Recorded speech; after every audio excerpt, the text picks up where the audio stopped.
ça peut vous aider. Aujourd'hui, nous allons parler de la guérison spirituelle. La guérison spirituelle. Et mon sous-thème, c'est les blessures de l'âme. Les blessures de l'âme. J'étais en train de me regarder dans le miroir pendant que je voulais me préparer. Et je me suis souvenu de cette cicatrice que j'ai quelque part. Je ne sais pas si c'est à gauche ou à droite. Lorsque j'étais très petite, j'avais au moins, je pense, si ma mère elle se rappelle, ou moi-même, je pense que j'avais 5 ans ou 6 ans, 4 ans. Et mon oncle qui réparait bien les voitures, à l'époque, était en train de réparer une voiture. Et moi, j'étais tellement mince. Et j'aimais pousser les voitures. Nalingala, comme on dit, qu'au-tindi ka voiture. J'aimais trop. Et pendant que je dormais, personne ne s'est rendu compte qu'au son de la voiture qui essayait de démarrer, voum, voum, voum, je m'étais déjà réveillée. J'avais déjà atterri derrière la voiture. Et lorsque la voiture a fait marche arrière, la voiture a roulé sur moi sans que personne ne se rende compte. Je suis passée en dessous de la voiture et le roue côté gauche de la voiture, les 2 roues, ont roulé sur le milieu de mon corps. Et personne ne s'était rendu compte. Il n'y avait que ma tête qui avait échappé parce que c'était de mon cou jusque sur tout le milieu de mon corps. Et par là, j'ai eu cette cicatrice-là et j'ai une autre cicatrice sur mon pied. Et pendant que je regardais cette cicatrice, je me disais, ça en fait, c'était déchiré et ça s'est refermé. Et pendant que je pensais à ça, à cette cicatrice-là, ça m'a fait souvenir de cet accident que j'ai eu. Et au moment où les gens se sont rendus compte que j'étais en dessous, c'était trop tard, il fallait trouver une solution. On a couru de gauche à droite. Il y a des hôpitaux même qui ont refusé à me prendre à l'époque. Clinique quinoise, je pense que quelque chose comme ça. Ils ont refusé tout ça. Et jusqu'à ce qu'on est parti trouver des praticiens qui ont reçu à me soigner. Et ce n'est pas ça de ça que je veux parler cet après-midi. Mais c'est par cette cicatrice que je me suis rappelé qu'il y avait une blessure. C'était déchiré, il y avait une blessure. Et cela a poussé le Saint-Esprit à me donner un message de cet après-midi. La guérison spirituelle consiste à quoi? Mon sous-thème, c'est les blessures de l'âme. Les blessures de l'âme, c'est comme une blessure. Comme cette blessure-là que je vous ai donné l'exemple. Quand tu te coupes, ça saigne. Ça s'ouvre en 2. Ma fille m'a demandé pourquoi, lorsqu'il y a une cicatrice qui s'est faite, la peau se referme, il y a un trait blanc au milieu. J'ai dit parce que la peau essaie de se refermer complètement jusqu'à cicatriser.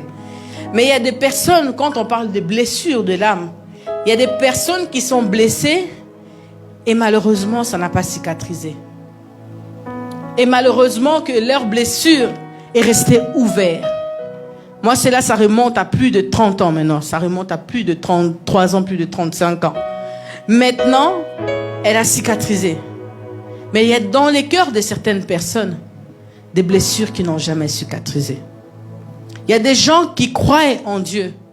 Ils ont reçu Jésus-Christ de Nazareth comme étant leur Seigneur et Sauveur. Mais la plaie de leur cœur est restée ouverte. Cette blessure-là, ça fait 20 ans, ça fait 50 ans. Mais c'est resté encore ouvert. Il y a des gens qui prêchent l'évangile au jour d'aujourd'hui. Ils sont bishops, ils sont pasteurs, ils sont archibishops. Mais ils ont une blessure qui est restée ouverte. Ça n'a pas cicatrisé. Pourquoi ça n'a pas cicatrisé? C'est ce que nous voulons voir. J'ai dit, les blessures de l'âme est comme les blessures du corps. Lorsque l'on se blesse, dans le sens où ces blessures peuvent avoir diverses origines. La blessure peut être due à un couteau parce que tu m'as mal utilisé, parce que c'est tombé, parce que tu t'es blessé. Mais il y a des blessures aussi que nous subissons. Par exemple, j'ai ma grande sœur. Quand elle était très jeune, elle jouait, un jeune homme a pris un caillou, il a lancé, ça l'a blessée sur la tête. Et elle n'a pas voulu ça, elle n'a pas cherché à voir ça. Mais beaucoup d'années, longtemps après, elle s'est retrouvée avec une cicatrice qui a poussé de l'intérieur de son cerveau. Et le médecin a même cru que c'était une tumeur. C'est causé par quelqu'un. Elle n'a pas voulu. Des fois aussi à la maison, quelqu'un casse un verre, il nettoie mal, tu marches dessus, tu te blesses. C'est pas voulu, c'est pareil dans l'âme. Des fois, on est blessé nous-mêmes parce qu'on était têtus, désobéissants, parce qu'on a mal fait le choix. Ça nous a blessés. Mais il y a des fois aussi, tu n'as pas voulu. Quelqu'un t'a blessé. Tu te retrouves blessé parce qu'une personne a causé quelque chose. Une personne a posé une acte. Ça t'a blessé. Et depuis, tu n'as pas cicatrisé. La blessure de ton cœur est restée ouverte. Et définition du mot guérison. Guérison veut dire disparition des symptômes d'une maladie et retour à la bonne santé. Donc la guérison la guérison spirituelle est différente de la guérison physique où tu avais une maladie, on t'a soigné par des antibiotiques ou bien on t'a soigné par une chimiothérapie ou par quelque chose comme ça, tu as guéri, tu n'as plus des traces de maladie, tu es revenu en bonne santé. Mais la guérison spirituelle aussi se soigne. La guérison de blessures de l'âme aussi, ça se soigne. Mais ça se soigne très différemment de la guérison d'une maladie physique. Ça a un traitement très différent. Et la parole de Dieu nous dit dans Luc chapitre 4, verset 18, je vais lire Luc 4, verset 18. Je lirai aussi le verset 19. C'est ça notre verset de base. Luc chapitre 4, verset 18. Le prophète avait dit, on reprend les bonnes manières. Même si le prédicateur oublie, toi lève-toi pour honorer la première lecture, pour honorer la parole de Dieu. Ça, c'est Jésus-Christ qui est en train de dire. L'Esprit du Seigneur est sur moi. Il y a une ligne dans ce verset-là qui est vraiment la base de ce message que nous partageons. Parce qu'il m'a oint pour annoncer une bonne nouvelle aux pauvres. Il m'a envoyé pour guérir. Écoutez. Il m'a envoyé pour guérir ceux qui ont quoi? Le cœur brisé. Pour proclamer aux captifs la délivrance et aux aveugles le recouvrement de vue. Pour envoyer libre qui? Les opprimés. Pour publier une année de quoi? De grâce du Seigneur. L'Esprit du Seigneur est sur moi. Vous pouvez vous asseoir. L'Esprit du Seigneur est sur moi. Car il m'a oint pour annoncer la bonne nouvelle aux pauvres. Il m'a envoyé, bien-aimé. Jésus-Christ a été envoyé. J'aime dire que Jésus est la solution que Dieu a optée pour la guérison de l'humanité. Jésus est la solution que Dieu a trouvée. Parce qu'il fut un temps, depuis la désobéissance dans les jardins de l'homme et de la femme, Dieu a commencé à chercher comment réconcilier l'homme avec lui-même. Parce que l'homme a essayé lui-même par ses efforts. Le seul effort que l'homme a réussi à faire, c'est de se prendre des feuilles et de se créer quelque chose pour se couvrir. Mais la Bible nous dit que la première solution, c'était Dieu a tué un animal. Il a pris la peau de l'animal, de l'agneau. Il a revêtu l'homme pour couvrir la nudité de l'homme. La première solution. Et depuis lors, Dieu a commencé à chercher comment il peut ramener cet homme-là qui parlait avec lui. Dans Genèse, la Bible nous dit, au commencement, Dieu échangeait avec l'homme. Dieu descendait dans les jardins, il parlait de vive voix comme ça à l'homme. Mais le péché a mis une séparation. Et le diable, lorsqu'il vient dans la vie de quelqu'un, il vient que pour créer des blessures. Le voleur ne vient que pour égorger, détruire. La Bible nous dit, mais Jésus-Christ a dit, mais moi, je suis venu, afin que les brebis aient la vie et qu'elle en ait en abondance. Et si Jésus est en train d'introduire son ministère, il est en train de dire quoi? L'Esprit du Seigneur est sur moi, car il m'a oint. Moi, je suis venu en mission. J'ai été oint. J'ai été délégué par Dieu lui-même. Dieu a pris la forme humaine. Il a accepté de devenir homme pour venir faire quoi? Réparer les solutions, les situations qui dérangent l'homme. Jésus est venu pour cette blessure qu'il y a dans ton cœur. Jésus est venu pour toi, qui a tendance à donner l'impression que cette chose, tu l'as oubliée. Comment on peut être guéri d'une blessure? C'est lorsque cette chose ne te fait plus mal. Lorsque c'est devenu un souvenir du passé et un témoignage. C'est là que tu peux te permettre de dire que tu es guéri. Mais tant que cette chose te fait encore mal, c'est un piège contre toi-même. C'est un piège, c'est un appui que le diable a trouvé pour s'agripper, pour rester toujours disponible dans ta vie. À tout moment, il peut te faire tomber. À n'importe quel haut niveau que tu peux atteindre de la vie, le diable peut te réduire, te ramener. Parce que tu avais cette toute petite blessure qui n'a pas cicatrisé. Une petite blessure qui n'a pas cicatrisé. Bien aimé, j'ai été témoin de voir un enfant qui est tombé. Il s'est fait une égratignure. Une égratignure, bien aimé. Et l'enfant a été hospitalisé des mois. Parce que l'égratignure a été infectée. Ce sont des choses que mes yeux ont vues. L'enfant s'est retrouvé dans le coma à cause d'une blessure. Juste une égratignure sur le pied. Ça s'est infecté. Imagine-toi physiquement, si une personne se retrouve infectée, ça l'emmène même jusqu'au coma. Maintenant, spirituellement, ça peut t'emmener où? Si tu as une petite blessure qui n'est pas cicatrisée. Si tu as quelque chose qui ronge encore ton cœur. Si malgré toutes les prières que nous faisons ici à l'église, mais il y a toujours cette chose qui est belle et bien vivante en toi. Comment tu peux avancer? À tout moment, tu tomberas. À tout moment, tu vas retourner en arrière. Tu peux faire 10 000 pas, mais le diable te récupérera de 100 000 pas. Les blessures. L'Éternel est en train de dire, Jésus-Christ est en train d'annoncer que moi, je suis venu avec une mission précise. Pour faire quoi? Parce qu'il m'a oint pour annoncer la bonne nouvelle aux pauvres. Celui qui est démuni, ça veut dire le pauvre, ça veut pas dire que c'est lui qui n'a pas d'argent forcément. Le pauvre, ça veut dire que c'est lui qui est privé de solutions. C'est lui qui n'a pas d'issue, c'est lui qui ne sait pas par où commencer, comment s'en sortir. C'est celui-là, c'est l'image de ces pauvres-là que le Seigneur est en train d'annoncer. Il a dit, je suis venu pour faire quoi? Pour annoncer une bonne nouvelle à celui qui n'a pas les capacités. Lui dire que désormais, tu ne seras plus jamais seul.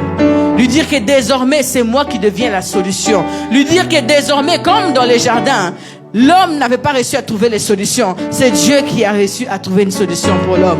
Donc Dieu a dit, si je laisse cet homme comme ça, comme il a péché dans la chair, après avoir envoyé tant de prophètes, rien ne s'est passé. Le cœur de l'homme n'a pas changé. Il y a eu des problèmes sur problèmes. Parce que le diable avait déjà la stratégie de savoir comment gérer l'homme. Le diable a la stratégie de savoir comment faire tomber même un homme de Dieu.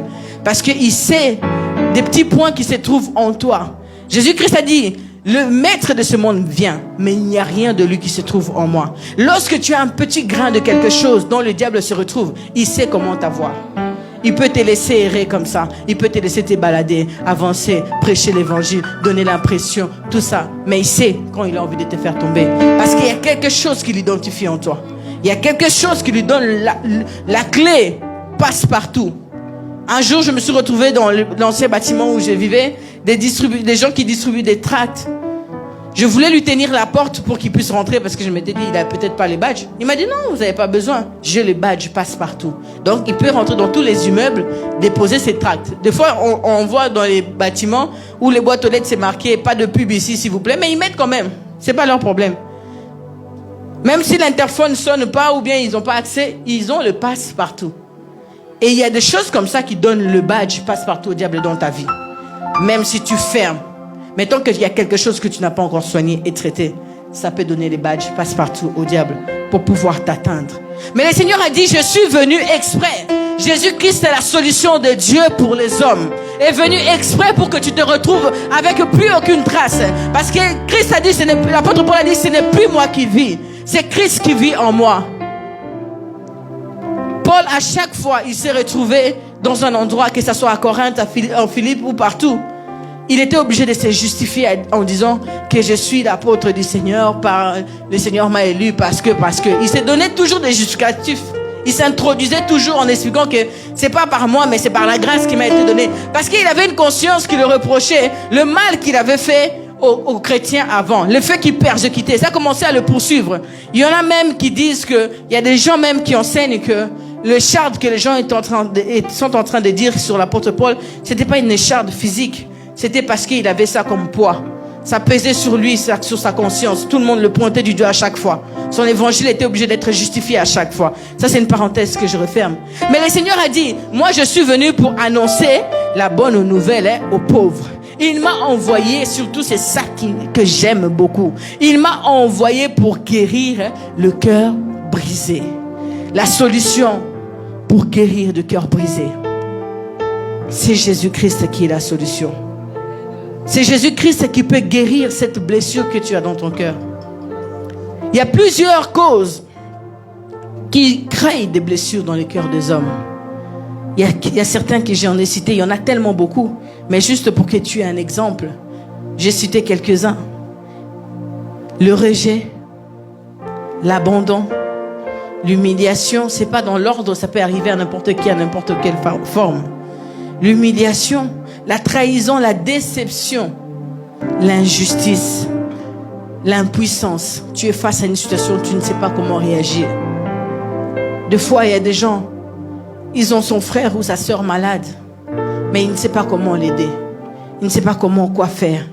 Il y a des parents, des fois, ils ne savent pas que faire pour la solution de son enfant. Ils se retrouvent blessés. Il y a des parents qui aimeraient bien faire étudier leurs enfants de la maternelle jusqu'à l'université, par exemple dans des pays en Afrique. Mais il se retrouve à un moment donné, il n'a plus de moyens pour payer de frais minerval des enfants. La maman se retrouve blessée. J'aurais voulu que mon fils aille à l'université. J'aurais voulu. Et ça reste une tristesse dans son cœur. Même si elle va à l'église, il suffit qu'elle voit l'enfant de quelqu'un réussir. Elle se dit, ah Seigneur, j'aurais voulu aussi que mon fils fasse de grandes études comme cet enfant. Ça te fait ça rébellote à chaque fois. Tu avances, ça te ramène. Or, le murmure, les lamentations ne plaisent pas à Dieu. Ça ouvre les portes. Le Seigneur n'agrée pas ça. Il n'est pas content de ça. Lorsque nous nous lamentons à chaque fois. Et le diable utilise beaucoup, plein de fois. Surtout lorsqu'il sait que toi, côté mensonge, tu as vaincu, tu ne voles pas, tu ne critiques pas les gens. Il va prendre seulement cette amertume-là. Il dit, moi, chez elle, je ne sais plus quoi faire. Il n'y a que sur ça que je veux m'appuyer. Il n'y a que sur ces blessures-là que je veux m'appuyer. C'est pour ça, bien-aimé, il est très important que tu sois guéri dans ton âme. Il est très important que tu sois guéri dans ton âme. Pour que le diable ne puisse plus pouvoir venir devant Dieu t'accuser. Des fois, le diable, il ne sait pas sur quoi t'accuser. Mais il regarde. Il dit, ah, elle n'a jamais été guérie de cette situation. Je vais profiter seulement par là. La déception, l'impuissance, la perte d'un être cher, l'insécurité. Il y a une jeune fille que j'ai regardée sur TikTok. Elle a été abusée dans l'est de notre pays. Elle a dit, je ne supporte pas rester seule. Elle dit, je ne supporte pas. Ça créait en elle une phobie. Elle dit, je peux même aller chercher des voisins quand je suis seule, juste pour rester avec eux. Parce qu'ils m'ont enfermée pendant plusieurs temps dans un endroit. Et les blessures physiques, si ça peut créer des maladies psychosomatiques, dis-toi bien que les blessures spirituelles peuvent créer encore beaucoup plus. Ça peut créer encore beaucoup plus et c'est beaucoup plus dangereux. Matthieu 11, verset 28, Jésus-Christ a dit, venez à moi, vous tous qui êtes quoi? Fatigués et quoi? Chargés. Et je ferai quoi? Je vous donnerai du repos. Ça fait partie de la mission de Jésus. Bien-aimé, Dieu n'a pas accepté de devenir homme pour rien. Il savait c'était quoi l'importance et l'urgence du fait qu'il prenne chair. Parce qu'il fallait qu'il vienne guérir l'homme dans sa chair. Il fallait qu'il vienne briser ce qui retenait l'homme dans la chair. Il fallait que l'homme puisse arriver à vaincre la chair. Et en accomplissant la mission de la croix, la Bible nous dit, il ne s'est pas arrêté seulement à là. Qu'est-ce qu'il a fait? Il a dit, je m'en vais au Père. Vous préparez une place, mais je reviens. Il a dit, mais je vous laisse pas quoi? Orphelin. Je vous laisse pas orphelin, je fais quoi? Je décide, maintenant que je vous ai fait vaincre dans la chair, je veux vous aider dans votre âme. L'âme, c'est l'invisible. Il n'y a aucun médecin traitant qui peut soigner l'âme. Même pas des psys. Ils ne peuvent pas soigner l'âme. Ils peuvent t'aider dans la réparation. Nous verrons ça. Mais ils ne peuvent pas soigner l'âme. La guérison de l'âme, la guérison spirituelle ne vient que de l'Éternel Dieu des armées. Jésus-Christ a dit, venez à moi. Pour ceux qui ont les rejets, l'abandon, l'humiliation, les trahisons, les déceptions, l'impuissance, pour la perte d'un être cher. Tu te dis toujours, il y a des gens inconsciemment, ils en veulent encore à Dieu. Inconsciemment. C'est pour ça que nous voyons, des fois, lorsque les gens font des thérapies, on te fait asseoir sur un canapé. Je n'ai jamais fait ça, mais c'est ce que nous voyons à la télé. Et on te dit de faire quoi? De remonter loin dans tes souvenirs. D'aller te souvenir de ce qui t'a dérangé pour que la personne qui t'écoute puisse savoir qu'est-ce qui a déclenché, à quel moment ça s'est déclenché. Et lorsque, dans ton esprit, le Seigneur sait voir à quelle période, à quelle époque, à quel moment cette chose s'est déclenchée, il faut que tu fasses quoi aussi? Que tu les soignes. Parce que le Seigneur va te permettre de comprendre que là, tu es encore blessé. Pourquoi? Comment tu vas savoir? Parce qu'à chaque fois que tu repenses à cette chose, ça te met par terre. Ça peut te gâcher une journée. Tu peux être de bonne humeur, mais dès que tu penses à ça, ça te gâche une journée. Tu peux te réveiller bien en forme, mais dès que tu penses à ça, il y en a qui disent en lingala que quand ça passe, on sait toujours te souvenir. Mais le Seigneur ne veut pas que tu sois comme ça. Il veut que tu sois complètement guéri. Il veut que tu sois complètement libéré. Il veut te traiter, te faire une thérapie spirituelle pour que tu n'en veuilles plus à Dieu inconsciemment. Il y en a, quand on va remonter, le psy va se dire, Ah, cette personne, c'est à cause de ça, c'est à cause de ça. Il y a des gens, ils ont perdu un être cher. Ils ont perdu un mari, une femme, un enfant, un proche. Mais dans leur cœur, ils disent encore à Dieu, tu aurais pu la laisser vivre. Pourquoi tu l'as pris? Même malgré tous les enseignements que tu as eus. À chaque fois. Il y a quelques jours encore, j'ai lu un post de quelqu'un que je connais très bien. Qui disait, Seigneur, je te rends grâce. Aujourd'hui, ça fait 28 ans que mon père est décédé. Mais, ma vie aurait été mieux s'il était là. À l'entendre comme ça, c'est simple. C'est juste un souvenir. Mais si on creuse profondément, la personne souffre encore du fait que son père soit parti tôt. Mais, tu aurais pu les laisser encore. Ça veut dire quoi? Tu n'es pas d'accord du fait que Dieu l'a pris. Malgré que tu as compris la parole de Dieu, que l'homme est en mission sur la terre, que personne n'a le monopole de la vie sur la terre, que personne n'a la clé d'ouvrir ou de fermer la vie, malgré qu'on t'a enseigné toutes ces choses, mais au fin fond de toi, tu en veux encore inconsciemment à Dieu. Or, on ne peut pas en vouloir à Dieu. La Bible nous dit tout ce que Dieu fait est bon. Ça fait mal de perdre un être cher. C'est difficile de perdre un mari, un enfant, un proche. C'est très difficile. Mais si ça te ramène à en vouloir à Dieu, ça veut dire qu'il y a du travail à faire. Tu ne peux pas en vouloir à Dieu. Tu peux juste sentir que la présence de la personne te manque, c'est vrai. Parce qu'il était là, elle était là. Tu connaissais son odeur, tu savais comment il parlait, sa voix. Ça, c'est possible que la personne te manque. Mais il ne faut pas que ça crée un vide en toi au point où que tu n'arrives plus à avancer. Que tu n'arrives plus à évoluer. Que malgré que tu fais des efforts, ça ne change rien. Ça veut dire qu'il faut te traiter. Ça veut dire que spirituellement, il y a besoin d'une guérison. Il y a besoin, comme on a dit dans la définition de la guérison, qu'il y ait une disparition des symptômes de la maladie et que ton âme retourne en bon état et en bonne santé. Et comment on peut guérir? Si tu es en train d'écrire, comment tu peux guérir? Premièrement, tu peux guérir en méditant la parole de Dieu. Comment tu peux guérir spirituellement des blessures de l'âme? C'est en méditant beaucoup la parole de Dieu. Tu verras que Dieu dit qu'il est un bon Père. Tu verras que Dieu dit que jamais je ne t'abandonnerai, jamais je te délaisserai. Tu verras que Dieu dit dans sa parole qu'il guérit ceux qui ont le cœur brisé et il pense leurs blessures. Tu verras que Dieu dit qu'il a quitté le ciel pour descendre sur la terre pour mourir rien que pour toi. C'est pas parce que nous sommes 1 milliard de personnes sur terre ou bien je sais pas combien que Jésus est venu. Non. Il y aurait eu 4 personnes seulement sur la terre, Christ s'est revenu. Parce que l'homme a du prix aux yeux de l'Éternel. L'homme est le souffle du Tout-Puissant. L'Éternel te chérit parce que tu es son souffle. De la même façon, tu chéris ton corps, tes yeux. Tu veux pas que quelqu'un te fasse mal.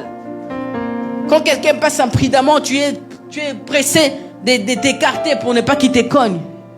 C'est de la même façon que Dieu prend soin de toi. Il est très prudent à ton sujet. Des fois même Dieu t'empêche de faire quelque chose dont toi tu tenais à fond à faire. Tu étais à fond. Quelqu'un m'a confié à Kinshasa. Il m'a dit, maman, moi je ne comprends pas ma vie. Quand elle a commencé comme ça, j'ai cru que, bon, dans mon imagination, je m'étais dit peut-être elle a de gros soucis, tout ça. Elle a dit, maman, il y avait un homme qui a beaucoup d'argent. Cette personne-là, on s'est donné rendez-vous. Moi, je suis sœur en Christ. Lui, il est ici, je ne sais pas s'il est marié ou je ne sais pas. En tout cas, c'est un homme vraiment connu pour éviter de dire sa fonction. Je me suis bien préparée, maman. Des fois, vous les fidèles, vous avez des problèmes mystiques. Elle a dit, je me suis bien préparée, maman. J'ai tout bien fait. Je me suis fait belle, j'ai fait mes cheveux, je me suis préparée. Je me suis même acheté des tenues très spéciales. On n'est pas rentré dans les détails. Elle a dit, mais l'erreur que j'ai faite, j'ai prié le matin comme d'habitude j'ai prié. Seigneur, protège-moi, prends soin de moi sur ma route, éloigne, écarte ce qui n'est pas dans ta volonté. Elle a dit, je suis partie au rendez-vous. La personne a eu un empêchement. Il n'est pas venu. Alors que moi, dans mon esprit, j'avais déjà péché déjà. J'avais déjà anticipé comment je vais demander pardon. J'ai dit, Seigneur, ici, ça faisait longtemps que j'attendais ce jour. Maintenant, moi, je lui ai demandé, maintenant, c'est quoi le problème? Elle a dit, mais j'ai raté ce que j'avais planifié de faire. Donc, à prévoir les sous, on a déjà, c'est bon, saki. Déjà, pardon. Mais le fait qu'elle a prié, elle a dit, moi, mon problème, c'est parce que je suis sûre. Elle m'a dit, maman, je suis sûre que Dieu m'a épargné. Il y a mon rôle de volonté. Et je n'aurais pas prié, Dieu n'aurait pas rentré cette affaire. Moi, je dis, gloire à Dieu. Elle s'est préparée à pécher. Mais elle a la conscience que Dieu écoute sa prière. Moi, je lui ai dit, mais c'est formidable ta vie. Parce que tu pries que Dieu t'épargne de tout ce qui n'est pas dans sa volonté. Et Dieu le fait. Maintenant, fonctionne en sens inverse. Dieu t'a prouvé qu'il est avec toi et t'écoute. Au lieu où déçu par l'exaucement de la... Moi, le monde est bizarre. Hein? Il y en a, ils font des jeunes, ils montent dans des montagnes, pour que Dieu exauce leur prière. Toi, tu as prié seulement le matin, une prière de routine. Comme tu pries 3 minutes, Seigneur, protège-moi, je vais prendre le bus, marche avec moi, accompagne-moi, tout ça. Éloigne de moi ce qui n'est pas dans ta volonté, tout projet de l'ennemi. Nous avons un projet, c'était le projet de qui? De l'ennemi. Elle m'a dit, maman, j'ai raté. Maman, j'ai raté parce qu'au téléphone, comme on s'était dit seulement, je vais te donner ça, je vais te faire ça, je vais t'apporter ça, je vais t'emmener là-bas, Elle a dit, maintenant, je commence à imaginer, ah Seigneur, tu vois l'homme. Mais sois content. Parce que le fait que Dieu écoute ta prière peut t'aider en priant pour ces problèmes qui te dérangent, en priant pour ces problèmes de ta famille. Dieu t'a prouvé déjà qu'il t'écoute en enlevant. Ce n'est pas ça que Moutaki soit évité. Dieu t'a épargné, mais tu es déçu. Koumi Sanzambe, sois contente. Des fois, Dieu nous aime tellement qu'il ne veut pas qu'on pêche. Dieu t'épargne du péché. Il t'épargne de ce que tu as conçu vraiment dans ta tête, bien défini, bien. Il t'enlève sur ce chemin. Même si tu vas regretter. Tu sais pourquoi tu regrettes? Parce que c'est la chair. C'est les sensations de la chair. La Bible nous dit que la chair a des désirs quoi? Contraires à ceux de l'esprit. La chair regrette des fois. La chair regrette. Il faut une PC réponse. Ou bien des fois la chair te dit provoque encore. Aussi c'est que le bâté continue. Ça c'est la chair. Mais Dieu t'aime tellement que des fois il t'épargne. Des fois il t'épargne de ces choses-là. En méditant la parole, comment tu peux guérir? En méditant la parole de Dieu. En écoutant régulièrement les prédications en venant à l'église. Ça aussi, ça peut te guérir. Parce que lorsqu'on vient devant sa présence, il fait quoi? Il nous cure. Il va regarder ce qu'il y a. Parce que ce matin, j'avais un autre message. Le Seigneur m'a dit, quelqu'un a besoin d'être guéri dans son cœur. Et si tu ne viens pas à l'église, tu vas rater ça. Personne ne viendra te l'apporter à la maison. Peut-être tu vas te dire que je vais suivre les lives. Mais il suffit qu'un enfant te distrait ou bien il suffit que quelque chose te distrait. Cette partie-là, si tu n'entends pas ça, tu ne comprends pas le reste du message. C'est un piège. Venir à l'église fait partie des choses qui peuvent t'aider à guérir.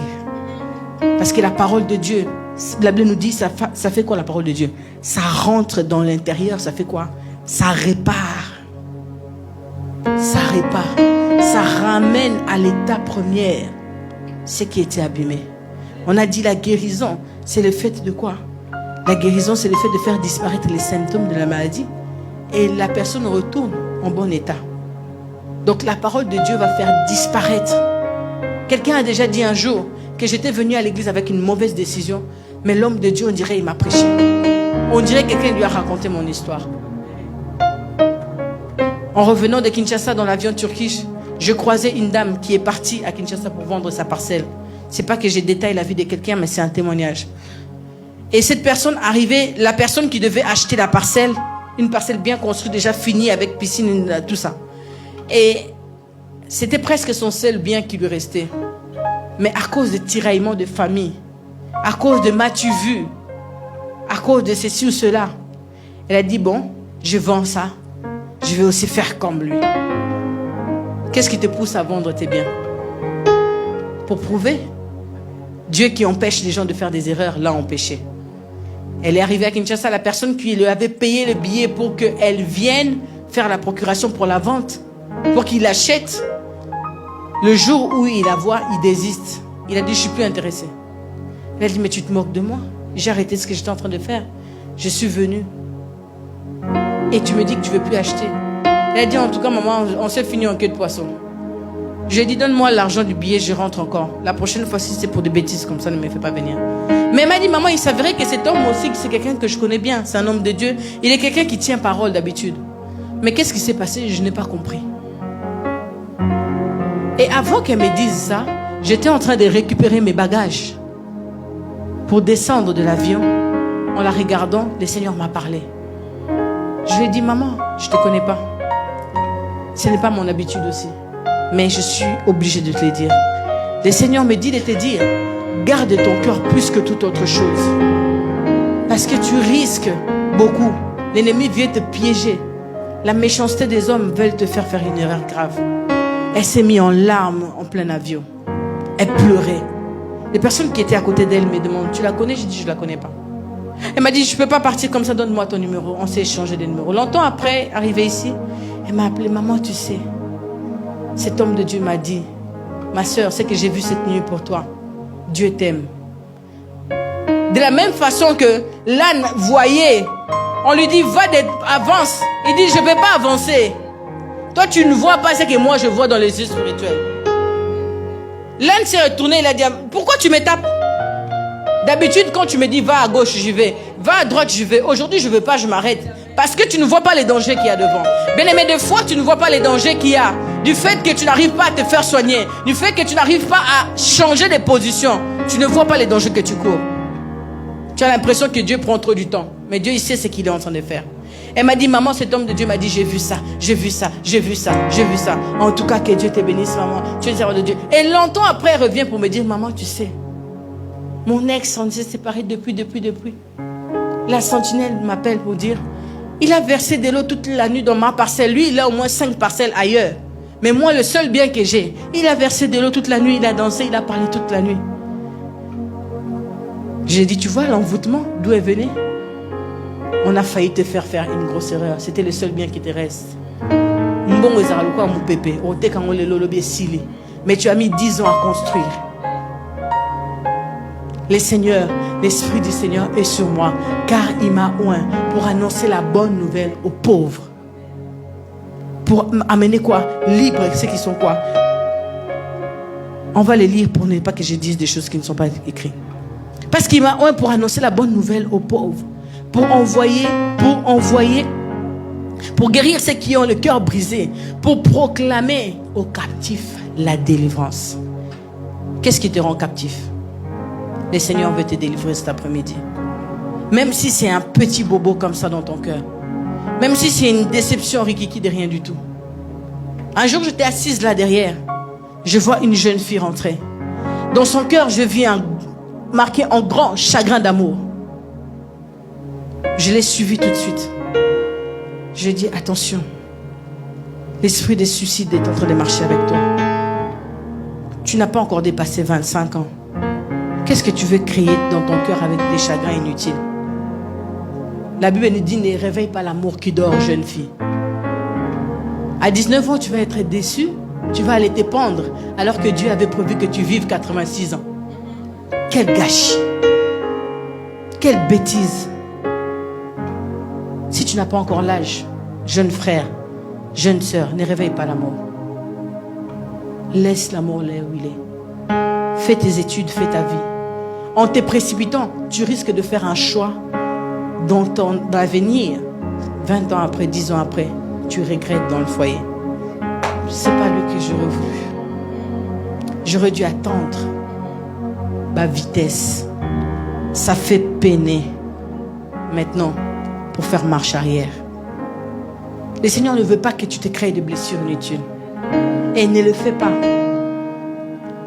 J'ai dit, en méditant la parole de Dieu, en venant à l'église, en recommandant sa situation dans la prière numéro 3, en recommandant sa situation, cette situation-là précise. Ne prie pas pour 10 choses alors que tu sais qu'une chose est en train de te blesser. Soigne d'abord ça jusqu'à finir. Si tu as un gros bobo sur le pied, ne fais pas seulement attention à l'égratignure que tu as sur la main. Parce que le gros, ça peut pousser qu'on puisse t'amputer la jambe. Tu dois prendre le temps. Seigneur, regarde, depuis que j'ai été déçu à l'âge de 17 ans là, cette personne qui m'a fait mal. Au Congo, à un moment donné, les gens se buvaient les sangs. Je ne sais pas comment on appelle ça. Tu te coupes, la personne se coupe et dit, moi et toi jusqu'à la mort. Tu fais un pacte comme ça, une alliance comme ça. L'autre, il part, il épouse la fille du voisin. Et tu restes toute ta vie. Lui, vraiment, il avait bu mon sang. On s'était vraiment dit, tu es dans le mariage, mais tu penses toujours à Bernard ou bien je ne sais pas à qui. Comment tu vas guérir? Comment tu vas vivre un mariage épanoui? C'est normal que tu sois aigri maintenant envers les autres. C'est normal que tu détestes cette jeune fille-là qui a épousé Bernard pour rien. Elle t'a rien fait. Elle t'a rien fait. Tu dois dire à Dieu, Seigneur, à mes 17 ans, cette personne-là, je pense encore à lui jusqu'aujourd'hui. Aide-moi à oublier cette personne. Aide-moi que je puisse comprendre que mon âme... David était en train d'encourager son âme. Il commandait à son âme. Parce qu'il voyait que son âme avait tendance à rester la salle. C'est pour ça qu'il était... Moi, j'aime David. Il était pressé à se repentir devant Dieu. Seigneur, c'est mon âme, Seigneur. Siège des émotions. Il dit, mon âme, bénis l'Éternel. C'est un ordre. Que tu ailles bien ou que tu n'ailles pas bien, bénis l'Éternel. Parce qu'il a fait des bienfaits pour toi. N'oublie surtout pas. N'oublie aucun de ses bienfaits. Quand tu es KO, toi, qu'est-ce que tu dis à ton âme? Vas-y, on dort. On va pas bien. On n'a pas le moral. Comment tu veux te relever? Comment tu veux être guéri? Tu t'auto-encourages à rester en mauvais état. Non. Il y a une jeune fille tellement, elle me fait tellement mal au cœur que ça m'est arrivé déjà de prier pour elle. Je la vois à la télé. Elle dit, je mange.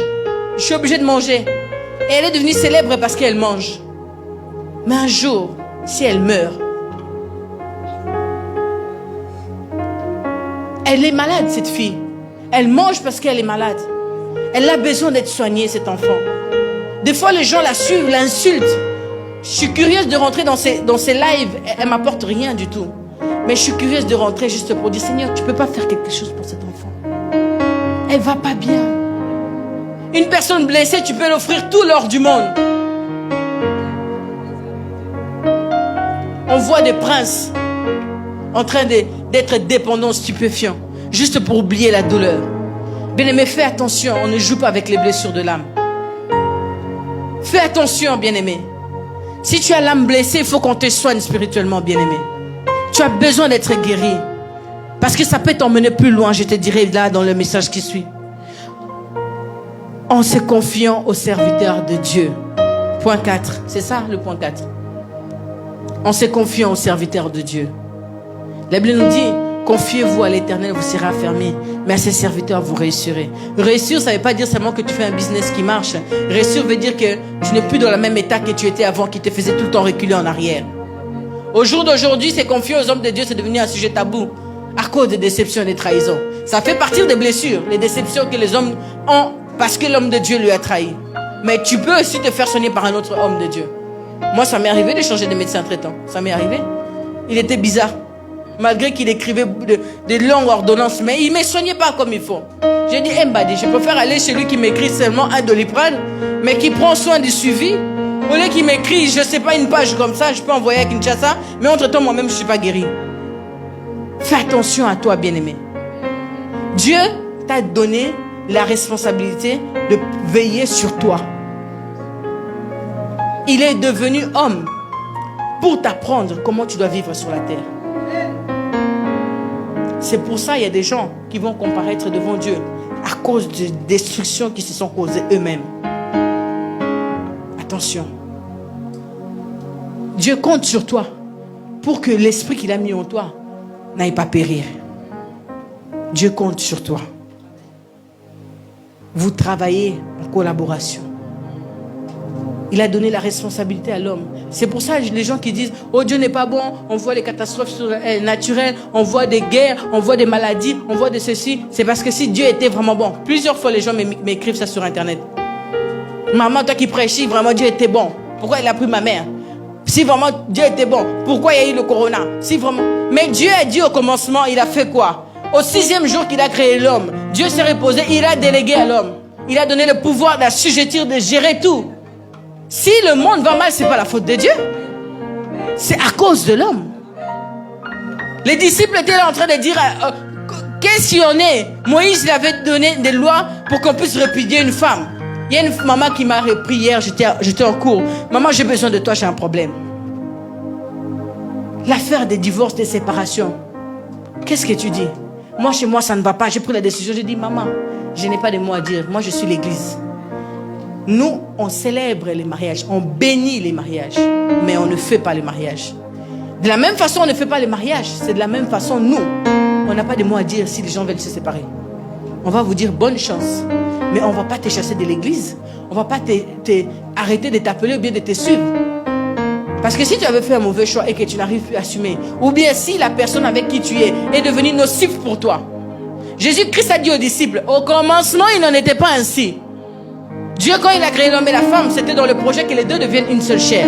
Aujourd'hui, on est dans des foyers où les deux sont deux ou bien ils sont quatre encore. Parce que l'autre a son intime où il se confie des choses de sa femme. L'autre aussi, il y a 4 personnes dans un seul foyer. Mais Jésus-Christ a dit, au commencement, il n'en était pas ainsi. Dans ta vie, il y a des choses qui ne vont pas bien, mais au commencement, dans les plans de Dieu, il n'en était pas ainsi. C'est le diable qui est venu tout chambouler. Toi qui te dis, pourquoi le monde va mal si Dieu était vraiment Dieu? Aujourd'hui, si tu es en train de nous suivre par les réseaux sociaux, tu as la réponse. Dieu n'est pas en cause. C'est à cause de la puissance du malin qui s'est déployée sur la terre. C'est pour ça que le monde va mal. Et le peu de bonnes choses que nous voyons dans ce monde, c'est parce que l'Église est encore là. Parce que le Saint-Esprit est encore là. Lorsque la parenthèse de la grâce sera fermée, ça sera encore plus chaotique que maintenant. Je referme cette parenthèse. Point 5. En suivant une thérapie. Ça aussi, c'est pas spirituel, mais ça peut t'aider. Parce que vous savez quoi? Les blessures intérieures, des fois, peuvent être réparées que spirituellement. Mais quand ça atteint ta chair, il y a des gens, ils sont devenus dépressifs, ils prennent des cachets. Et si tu continues pas à prendre ton traitement, ben tu vas faire des crises. Il faut le faire progressivement par la prière. Il faut faire toutes ces étapes-là. Mais s'il te faut, par exemple, il y a une jeune fille qu'on voit sur les réseaux sociaux qu'on connaît. À cause d'une déception maritale, elle a failli se suicider et laisser ses enfants. Heureusement, ces internautes qui la suivent régulièrement ont vu qu'elle ne s'était pas connectée 1 fois, 2 fois, 3 fois. Ils ont appelé, elle ne réagit pas. Et c'est comme ça que un d'eux a dit, elle avait dit qu'elle allait se suicider. Et ils envoient des gens à son appartement. Elle avait pris des cachets. C'est l'enfant d'un pasteur. Les blessures ne choisissent pas. Il y a des présidents qui sont blessés dans leur cœur, dans leur âme. Ça ne choisit pas. Elle s'est retrouvée à l'hôpital parce qu'elle a failli se suicider. Maintenant, quand c'est comme ça, tu dois suivre un traitement. Si une fois déjà on t'a mis sur cure, ça veut dire que tu dois continuer. Tu ne dois pas arrêter comme ça. Le cerveau, lorsque ça prend un médicament, c'est comme on l'a dopé. Donc, il y a un manque qui se fait lorsque ça ne vient plus. La dose, lorsqu'elle ne vient plus. Quand tu es sur cure, continue. Dieu a créé l'intelligence aux hommes. Il a aussi donné l'intelligence aux médecins. Les thérapeutes que vous voyez, ce n'est pas que des diables. Ce n'est pas que des gens qui travaillent pour le diable. Si tu sens qu'il y a des choses qui ne vont pas, tu te fais accompagner spirituellement, mais que tu sens que dans ton corps, ça réagit, fais-toi suivre dans une thérapie. Il y a des gens, à cause des blessures, ils sont devenus drogués. À cause des blessures, ils sont devenus alcooliques. Si tu n'arrives pas à arrêter tout seul, va dans des trucs de groupe. Fais-toi suivre. Ce n'est pas un péché. Il faut que l'Église arrête de faire croire aux gens que la médecine, c'est le diable. J'ai déjà entendu quelqu'un à l'hôpital, le médecin a dit son cas est fini, il faut vraiment faites de vos au revoir. Je lis cette parole. Quelques heures après, la personne est décédée. C'est quoi ça? Nous ne sommes pas contre le médecin, nous, l'Église. Nous ne sommes pas ennemis de médecins. Mais nous ne nous basons pas sur la parole de médecin par notre foi. Nous croyons que là où le médecin dit c'est fini, Dieu peut faire selon sa volonté.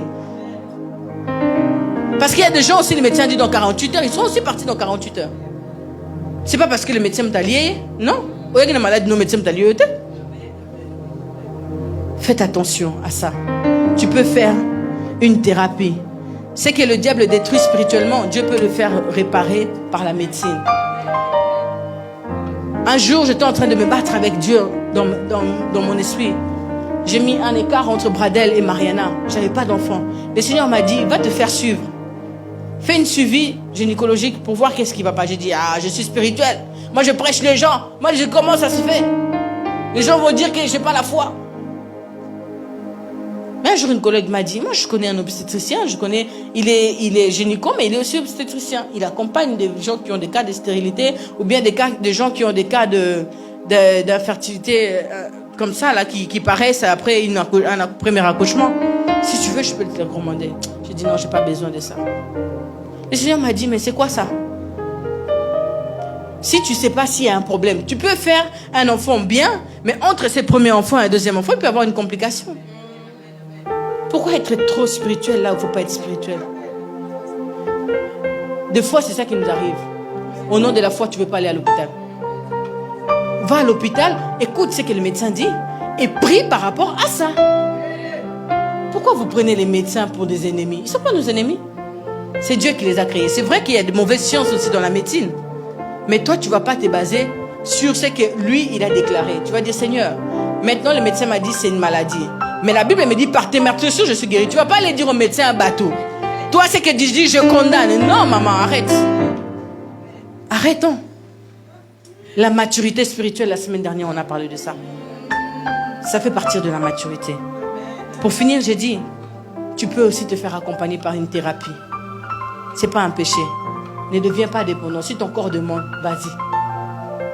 On va te faire accompagner. Mais toi qui es enfant de Dieu, les thérapies entre parenthèses, je ne suis pas en train de me contredire, mais j'ai dit entre parenthèses, on peut les laisser pour ceux qui n'ont pas la foi et qui ne croient pas en Jésus comme étant leur Seigneur et Sauveur. Mais si ton corps en a besoin, pour toi qui as la foi, tu peux aussi aller, parce qu'ils ne vont pas te manger, ils ne vont pas te tuer là-bas. Tu peux aussi aller. Mais pour toi qui es enfant de Dieu, qui a la foi, qui croit en Dieu, pratique les 4 premiers et tu verras. Fais-toi une cure d'âme. Tu viens à l'église, tu sens qu'il y a toujours un problème. Dis, pasteur, fais confiance à l'homme de Dieu que tu as. Moi, ça m'étonne. Il y a des gens que je suis de très loin. Il y a des gens que nous prions pour eux, ils sont très loin. Ils ne sont jamais venus ici. Mais si toi, qui es enfant de la maison, tu ne fais pas confiance, ça va être difficile pour toi. C'est toi qui seras perdant. Si tu dis que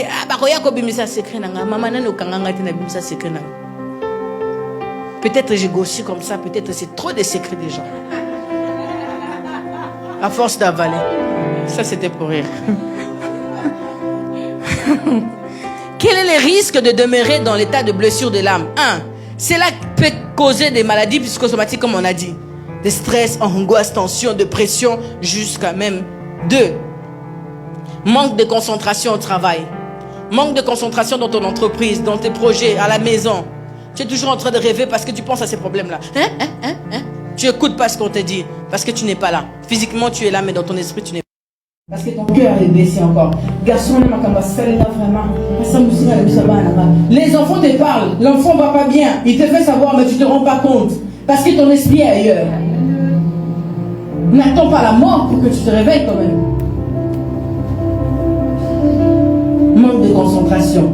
Cela peut aussi te conduire même à une mort précoce. Vous savez, Dieu, comme il nous a créés, il a mis sur chacun les temps limites où sa vie doit s'arrêter. De la même façon, nous rentrons, nous ressortons. Amen. Ça, c'est la loi de la nature. Même si tu jeûnes tous les jours, du matin à 18h, tu mourras quand même un jour. Mais ce qui est sûr, c'est que la mort précoce, la mort préméditée, comme on dit. Ok, les sorciers se sont réunis, les méchants se sont réunis pour dire, comme Joseph, venons, prenons-lui, jetons-lui, ou bien tuons-le, ça ne t'arrivera pas. Parce que tu es protégé par le sang de Jésus.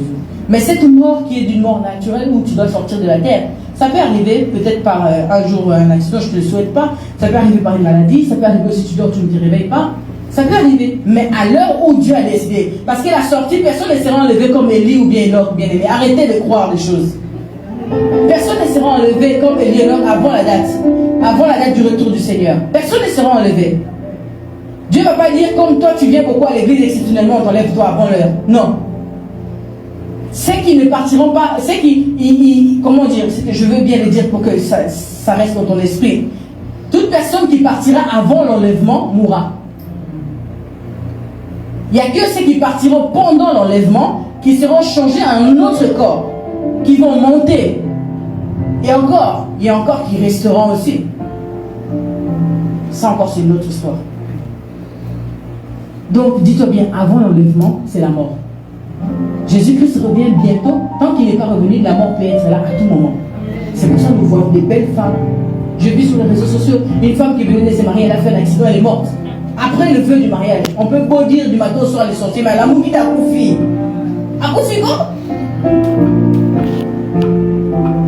On peut beau dire Dieu nous a déçus, mais accoufi entre temps. Ça peut créer en toi une mort précoce. Suicide, accident parce que tu rêves. Tu peux faire un accident de la route. Un jour, je sais que quelqu'un a dû reculer avec sa voiture. Au lieu de passer la première, il a mis l'arrière. Il est rentré dedans à quelqu'un. Il est sorti vite en disant, j'avais pas la tête, j'ai pas la tête ce matin. Tu vois, là où ça peut amener quand tu vas pas bien, tu peux faire des dégâts irréparables. Imagine maintenant, il aurait tué quelqu'un en reculant. Toute vie mobilée. Juste pour un problème. C'est quoi l'année problème? Ou bien déception, ou bien bien aimé, vous savez devant Dieu, tant que tu as cette vie-là que tu as, tant que tu as le souffle, il n'y a rien de pire qui peut t'arriver. Il n'y a rien qui peut t'arriver. La Bible nous dit que Marthe et Lazare ont envoyé des gens dire ton intime et ton ami est malade. Il a fait quoi? Il a encore attendu. Des fois, Dieu, tu es dans un état pire pour mais la Seigneur, il était dans la bébé, la samboué. Mais, attends encore. Parce qu'il sait qu'il a le pouvoir de te ressusciter.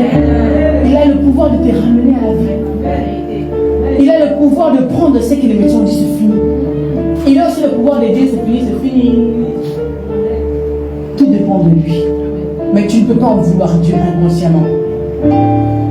Si à cause de ce travail-là, de licencié, toujours tu penses à ce travail-là, Seigneur, vraiment, quand j'ai gagné 2800, Seigneur, tu aurais pu faire que ces patrons-là ne me viennent pas, ils viennent. Non, avance. Ne reste pas blessé. Ne reste pas blessé.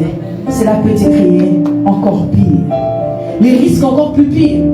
Quand tu as des blessures de l'âme, si c'est un envoûtement que le diable commence à utiliser pour que tu restes blessé comme ça, si tu meurs, tu vas en enfer, bien aimé. Ça, c'est très sérieux.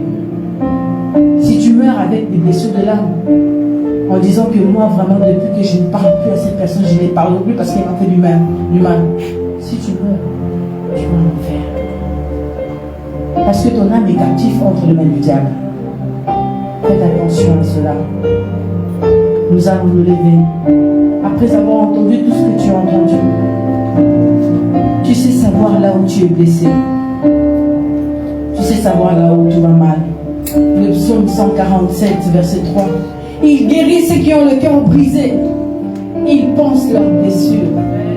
Penser les blessures, ça veut dire tu prends un pansement, tu nettoies, tu désinfectes pour que la plaie commence à guérir et à cicatriser. Et la guérison, on a dit, c'est le fait quoi? C'est le fait qu'une personne qui était malade, les symptômes disparaissent. Quand tu entends ces problèmes, quand tu te rappelles de tes problèmes, si tu es encore comme ça, ça veut dire que tu es malade. Ce soir, cet après-midi, le prophète va prier pour toi. Ce message est sorti pour toi. Nous n'avons plus beaucoup de temps. Tu vas t'avancer de toi-même. Tu sais de quoi tu es blessé. Je n'ai pas besoin que tu me dises de quoi tu es blessé. Tu sais de quoi tu es blessé. Tu vas t'avancer devant toute seule, avec la main sur le cœur. Et cette blessure-là, le Seigneur veut te guérir. Avance-toi ici. Tu as perdu un enfant, tu as fait une fausse couche, tu as eu je ne sais pas quoi, tu as perdu un travail, tu as perdu un mari, une déception amoureuse, je ne sais pas si, je ne sais pas ça. Mais à chaque fois que tu penses à ça, ça te fait mal. Tu as pris une mauvaise décision sur une relation. Personne ne sait, il n'y a que toi qui souffres. Tu as dit, j'aurais dû prendre une autre personne, mais pourquoi je l'ai pris lui? Mais comme tu avances ici, personne ne sait ce qu'il y a dans ton cœur. Donc tu n'as pas besoin d'avoir honte d'avancer. Avance, le Seigneur veut te faire du bien. Il veut apaiser ton cœur. Il veut te délivrer. Mais après cette prière, tu dois pratiquer ce qui a été dit. Tout le point que nous avons cité. Si tu as besoin aussi, en dehors de ça, d'aller quand même voir l'homme de Dieu tout seul, prendre un rendez-vous un jour pour faire une cure d'âme, tu es la bienvenue, tu es le bienvenu. Mais s'il y a quelque chose qui a envie de te faire pleurer, pleure. Parce que le Seigneur est là maintenant. L'Esprit du Seigneur est sur moi. Parce qu'il m'a oint pour faire quoi? Pour annoncer la bonne nouvelle aux pauvres. Pour faire quoi? Pour libérer, guérir ceux qui ont le cœur brisé. Cet après-midi, il est là pour te guérir. Il est là pour guérir ton cœur. Il s'est disposé simplement pour te guérir. Il ne veut plus que tu souffres de cette maladie. Il ne veut plus que tu souffres de cette blessure spirituelle. Il ne veut plus que quand tu fermes tes yeux et que tu penses à ça, tu ne peux plus prier parce que tu en veux à Dieu. Dieu, il a dit, il n'est pas contre toi. Il est devenu homme, pas pour que toi tu souffres. Il est devenu péché pour te pardonner des erreurs que tu as commises. Le Seigneur ne veut pas que tu restes blessé. Il t'a démontré son amour par l'œuvre de la croix. Il veut te guérir cet après-midi. Il est là pour te libérer. Il est là pour te soulager. Il est là pour toi, bien-aimé.